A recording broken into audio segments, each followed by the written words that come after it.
Assalamualaikum warahmatullahi wabarakatuh. Halo teman-teman semuanya.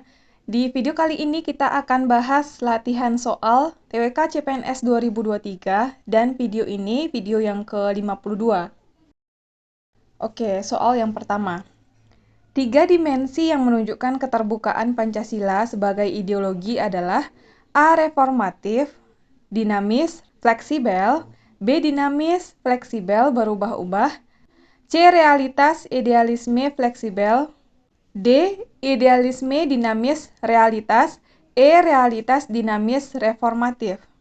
Yang ditanyakan pada soal nomor 1 adalah 3 dimensi yang menunjukkan keterbukaan Pancasila sebagai ideologi. Berikut penjelasan mengenai soal nomor 1. 3 dimensi yang menunjukkan keterbukaan Pancasila sebagai ideologi adalah yang pertama dimensi realitas, bahwasanya nilai-nilai dasar Pancasila hidup dan berakar dalam masyarakat Indonesia, karena dimensi ini berasal dari budaya dan sejarah rakyat Indonesia. Yang kedua, dimensi idealisme, bahwasanya nilai-nilai dasar tersebut mengandung idealisme dan nyata yang diwujudkan dalam praktik kehidupan mereka sehari-hari dalam semua aspek kehidupan.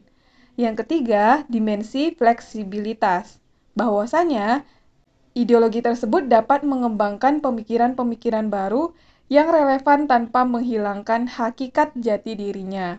Jadi, 3 dimensi yang menunjukkan keterbukaan Pancasila. Yang pertama ada dimensi realitas, yang kedua dimensi idealisme, dan dimensi fleksibilitas. Jadi, di antara kelima pilihan, yang betul adalah pilihan C, yaitu realitas, idealisme, dan fleksibel. Jawabannya adalah pilihan C. Lanjut soal nomor 2. Berikut ini yang bukan termasuk dokumen penetapan Pancasila setelah diterima sebagai dasar negara secara resmi adalah A. Mukadimah UUD 1945, B. Mukadimah Konstitusi RIS, C. Dekrit Presiden 1950, D. Mukadimah Undang-Undang Dasar Sementara, E. Piagam Jakarta. Pertanyaannya adalah yang bukan termasuk dokumen penetapan Pancasila setelah diterima sebagai dasar negara secara resmi. Berikut pembahasannya. Dokumen penetapan Pancasila setelah diterima sebagai dasar negara secara resmi antara lain, yang pertama rumusan Piagam Jakarta, tanggal 22 Juni 1945. Yang kedua, pembukaan Undang-Undang Dasar 1945, yaitu tanggal 18 Agustus 1945. Yang ketiga, Mukadimah Konstitusi RIS tanggal 27 Desember 1949. Yang keempat, Mukadimah Undang-Undang Dasar Sementara 15 Agustus 1950. Dan yang terakhir adalah Dekrit Presiden 5 Juli 1959. Jadi, di antara kelima pilihan, yang salah jawabannya, yang bukan termasuk dokumen penetapan Pancasila setelah diterima sebagai dasar negara secara resmi, yaitu pilihan C, Dekrit Presiden 1950. Seharusnya adalah Dekrit Presiden 1959. Jadi di pilihan ini tahunnya salah. Seharusnya adalah 1959, bukan 1950. Makanya jawabannya adalah C, Dekrit Presiden 1950. Sedangkan pada Mukadimah Undang-Undang Dasar 1945, Mukadimah Konstitusi RIS, Mukadimah Undang-Undang Dasar Sementara, dan Piagam Jakarta itu merupakan dokumen penetapan Pancasila setelah diterima sebagai dasar negara secara resmi. Jadi soal nomor 2 jawabannya adalah C, Dekrit Presiden 1950. Lanjut soal nomor 3. Tujuan pembangunan nasional termaktub dalam pembukaan Undang-Undang Dasar 1945 alinea ke A pertama, B kedua, C ketiga, D 4, E 1, dan 3. Soal nomor 3 menanyakan tentang tujuan pembangunan nasional dalam pembukaan. Terdapat pembukaan Undang-Undang Dasar. Terdapat pada alinea keberapa? Berikut pembahasan mengenai hal ini. Pembangunan nasional dilaksanakan untuk mewujudkan tujuan nasional, seperti yang tertulis dalam pembukaan Undang-Undang Dasar 1945 alinea keempat, yaitu melindungi segenap bangsa Indonesia dan seluruh tumpah darah Indonesia, memajukan kesejahteraan umum, mencerdaskan kehidupan bangsa, dan ikut melaksanakan ketertiban dunia yang berdasarkan kemerdekaan, perdamaian abadi, dan keadilan sosial serta mewujudkan cita-cita bangsa. Jadi, tujuan pembangunan nasional termaktub dalam pembukaan Undang-Undang Dasar 1945 alinea keempat. Jawabannya adalah pilihan D. Lanjut soal nomor 4.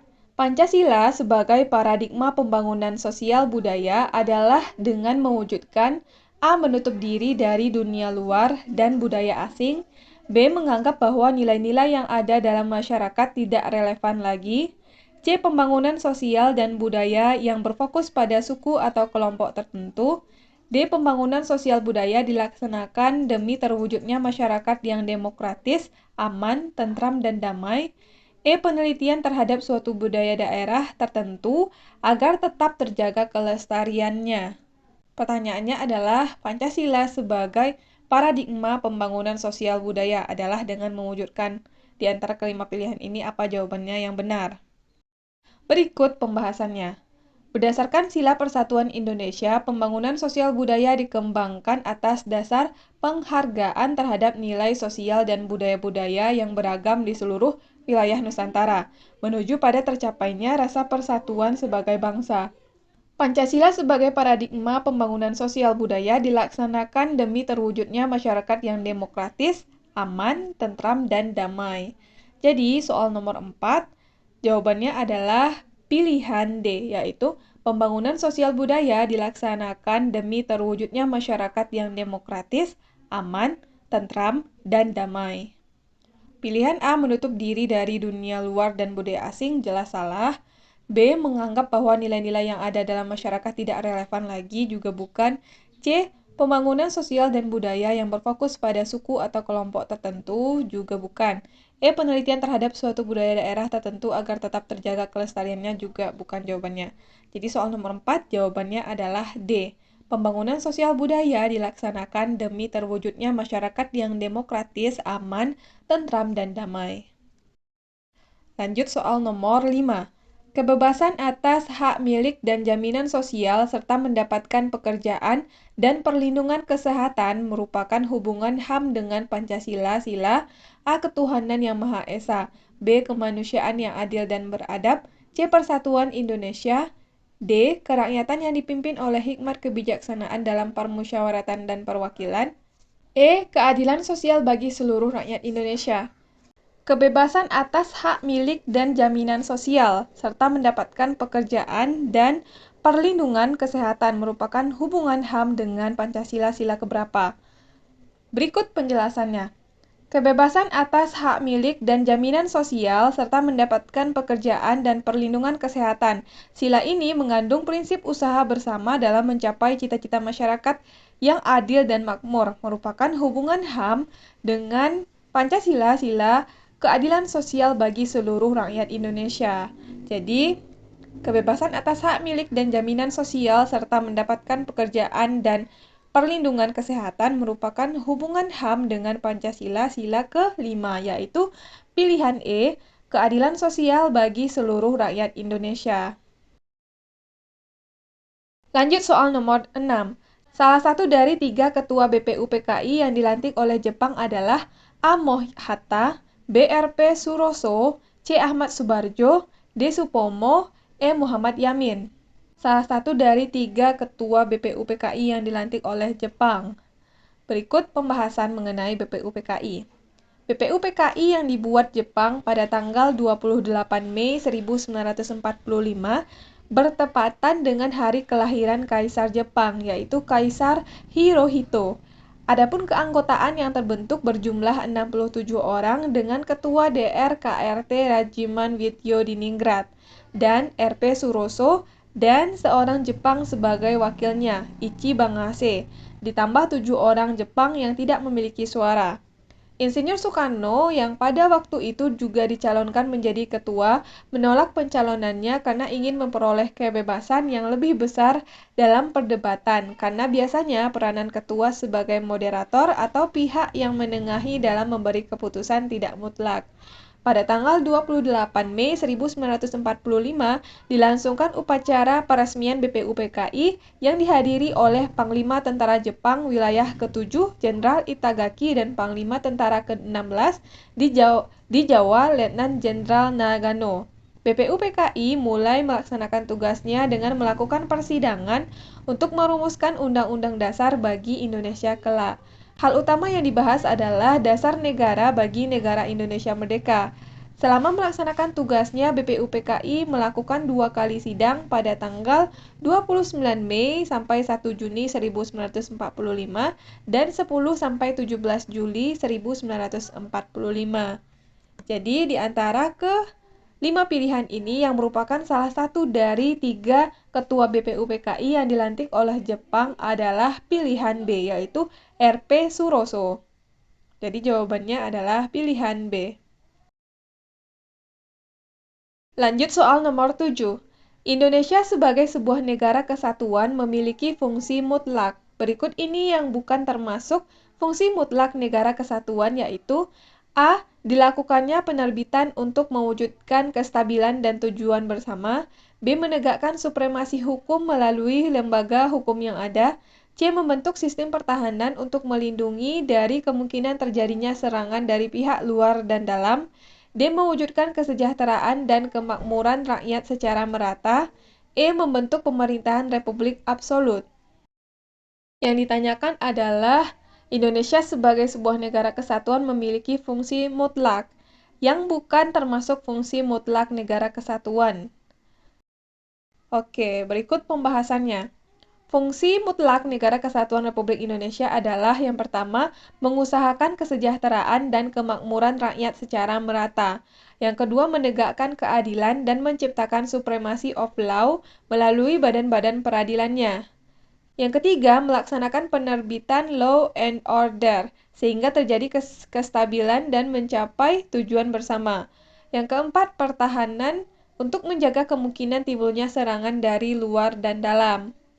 Jadi, di antara kelima pilihan ini yang bukan termasuk fungsi mutlak negara kesatuan adalah pilihan E, yaitu membentuk pemerintahan republik absolut. Sedangkan pilihan A, B, C, dan E merupakan fungsi mutlak dari negara kesatuan, yaitu dilakukannya penerbitan untuk mewujudkan kestabilan dan tujuan bersama, menegakkan supremasi hukum melalui lembaga hukum yang ada, membentuk sistem pertahanan untuk melindungi dari kemungkinan terjadinya serangan dari pihak luar dan dalam, dan mewujudkan kesejahteraan dan kemakmuran rakyat secara merata.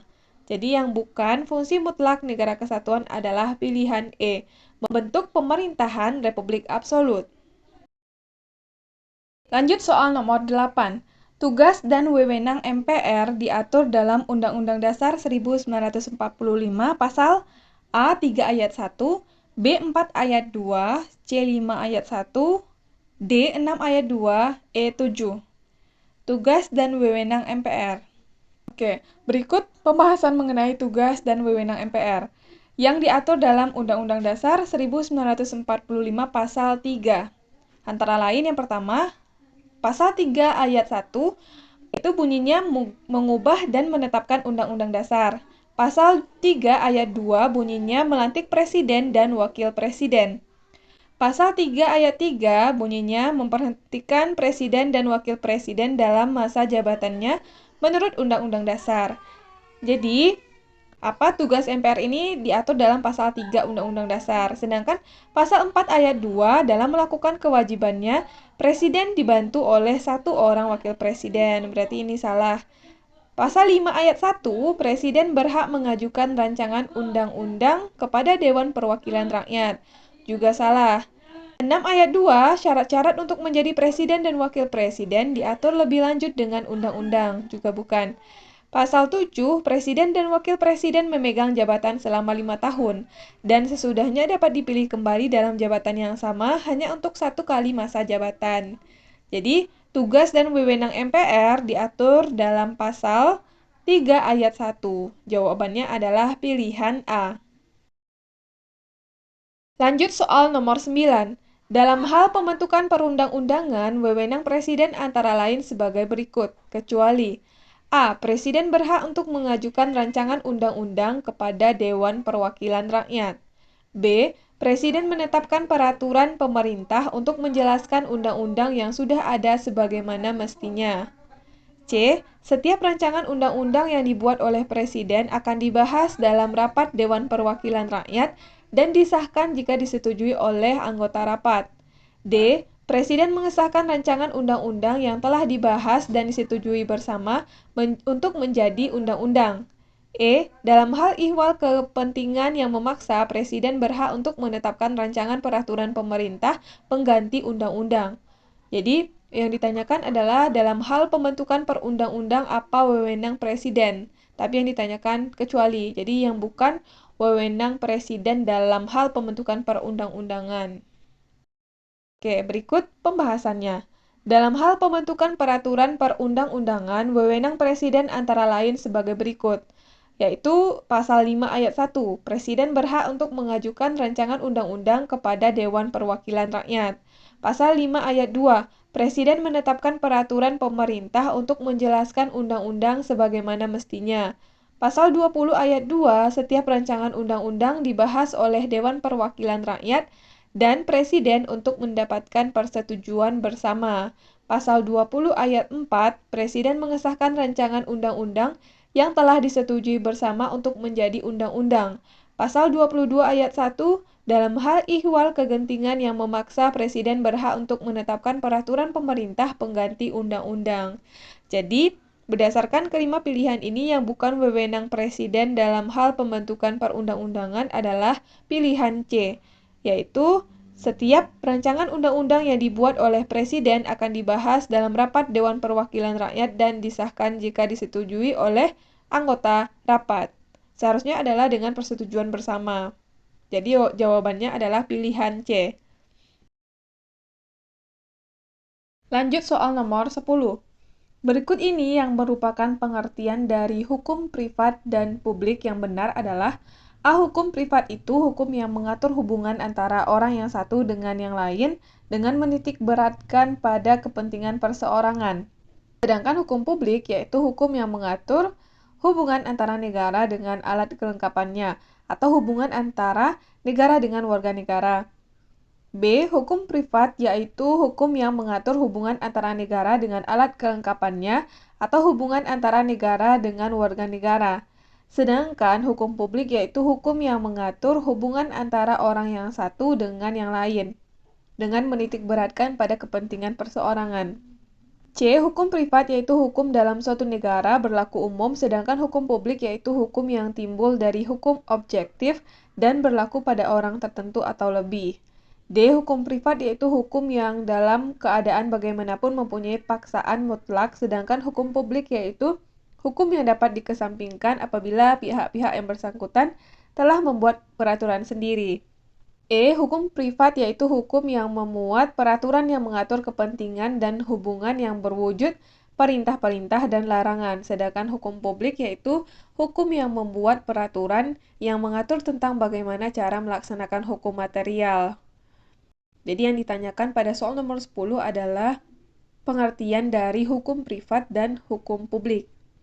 Di antara kelima pilihan ini, jawaban yang benar tentang hukum privat dan publik adalah pilihan A, yaitu hukum privat yaitu hukum yang mengatur hubungan antara orang yang satu dengan yang lain dengan menitik beratkan pada kepentingan perseorangan.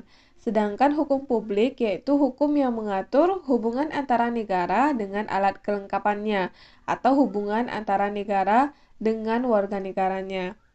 Jadi, jawaban soal nomor 10 adalah A. Oke, teman-teman, kita udah selesai bahas 10 soal.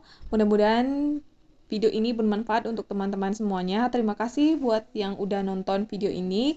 Sampai ketemu lagi di video selanjutnya.